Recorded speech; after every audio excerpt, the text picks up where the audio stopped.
کبھی آپ نے غور کیا ہے؟ ایک ہی دفتر میں دو لوگ کام کرتے ہیں۔ ایک ایماندار، نرم مزاج، سب کی مدد کرنے والا۔ دوسرا چالاک، خود غرض، دوسروں کو نیچا دکھانے والا۔ چند مہینوں بعد ترقی کسے ملتی ہے؟ اکثر دوسرے شخص کو۔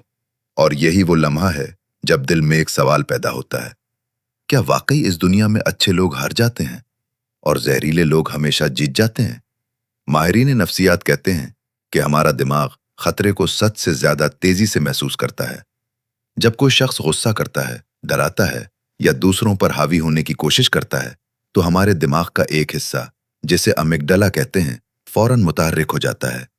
یہ حصہ ہمیں سوچنے نہیں دیتا، صرف رد عمل دینے پر مجبور کرتا ہے۔ اسی لیے زہریلے لوگ اکثر پہلے ہی لمحے میں طاقتور دکھائی دیتے ہیں۔ لیکن کہانی ابھی شروع ہوئی ہے۔ ذرا ایک منظر تصور کریں۔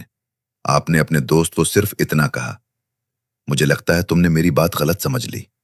عام انسان شاید وضاحت کرے گا، لیکن ایک زہریلا انسان فوراً کہے گا، تو اب ساری غلطی میری ہے، تم ہمیشہ مجھے برا ثابت کرتے ہو۔ چند سیکنڈ میں گفتگو کا رخ بدل جاتا ہے۔ آپ اپنی شکایت بھول جاتے ہیں۔ اب آپ خود کو بے گناہ ثابت کرنے لگتے ہیں۔ یہ اتفاق نہیں، اسے نفسیات میں ایموشنل مینیپولیشن کہا جاتا ہے۔ اور عجیب بات یہ ہے کہ زیادہ تر لوگ اسے اس وقت تک پہچان ہی نہیں پاتے جب تک بہت دیر نہ ہو جائے۔ پہلی نشانی، زہریلا انسان کبھی مسئلہ حل نہیں کرتا، وہ صرف کنٹرول حاصل کرتا ہے۔ ایک شریک حیات ہر بحث میں رونا شروع کر دیتا ہے، دوسرا ہر بار معافی مانگ لیتا ہے۔ باہر سے لگتا ہے کہ محبت بچ گئی، اصل میں طاقت کا توازن بدل گیا۔ دماغ نے سیکھ لیا، امن صرف تب ملے گا جب میں اپنی بات چھوڑ دوں۔ اسی عمل میں کورٹیسول یعنی تناؤ کا ہارمون بار بار بڑھتا ہے۔ وقت کے ساتھ انسان اپنی آواز کھو دیتا ہے۔ دوسری نشانی، وہ لوگوں کی کمزوریوں کو یاد رکھتے ہیں۔ آپ نے کبھی غصے میں اپنی کسی ناکامی کا ذکر کیا تھا؟ مہینوں بعد جب انہیں آپ کو خاموش کرانا ہوتا ہے، وہی بات دوبارہ سامنے آ جاتی ہے۔ وہ معلومات جمع نہیں کرتے، وہ ہتھیار جمع کرتے ہیں۔ اور یہی وجہ ہے کہ ان کے آس پاس رہنے والے لوگ ہمیشہ محتاط رہتے ہیں۔ تیسری نشانی، وہ کبھی اپنی غلطی قبول نہیں کرتے۔ ذرا سوشل میڈیا کا منظر دیکھیں۔ کوئی شخص واضح غلط معلومات پھیلا دیتا ہے، لوگ ثبوت دکھاتے ہیں، معافی ماننے کے بجائے وہ موضوع ہی بدل دیتا ہے۔ کیوں؟ کیونکہ اس کا دماغ اپنی شناخت کو بچانے میں مصروف ہے۔ پری فرنٹل کارٹیکس، جو منطقی فیصلے کرتا ہے، اس لمحے دفاعی رویوں کے نیچے دب جاتا ہے۔ اس کے لیے صحیح ہونا سچ ہونے سے زیادہ اہم بن جاتا ہے۔ چوتھی نشانی، وہ دوسروں کو ایک دوسرے کے خلاف استعمال کرتے ہیں۔ دفتر میں ایک ساتھی آ کر کہتا ہے، میں نے تو کچھ نہیں کہا، لیکن باقی سب تمہارے بارے میں بات کر رہے تھے۔ اچانک اعتماد ٹوٹنے لگتا ہے، رشتے کمزور ہونے لگتے ہیں، اور وہ شخص خاموشی سے سب پر اثر انداز ہوتا رہتا ہے۔ سب سے عجیب بات، اکثر اسے کسی نے پکڑا بھی نہیں ہوتا۔ تو پھر ایسے لوگوں سے کیسے نپٹا جائے؟ پہلا قدم، ان کے ہر رد عمل کو اپنی ذمہ داری نہ سمجھیں۔ آپ ہر کسی کے جذبات کے ذمہ دار نہیں ہیں۔ یہ سمجھنے سے دماغ میں ایموشنل ریگولیشن بہتر ہوتی ہے، تناؤ کم ہونے لگتا ہے۔ دوسرا قدم، واضح حدود قائم کریں۔